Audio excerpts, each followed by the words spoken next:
Hi guys, in today's video I'm going to show you how you can create Textnow account.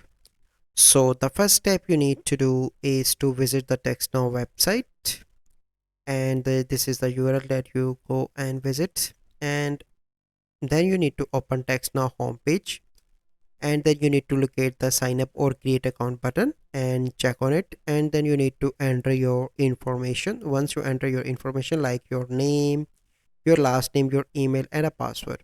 Once it is completed, then you need to verify your email. Once your email is verified, uh, then you will be asked to choose a phone number. Textnow offers a selection of available phone numbers to choose from, and then you need to complete, after selecting your phone number, complete any additional steps required by Textnow to finalize your registration.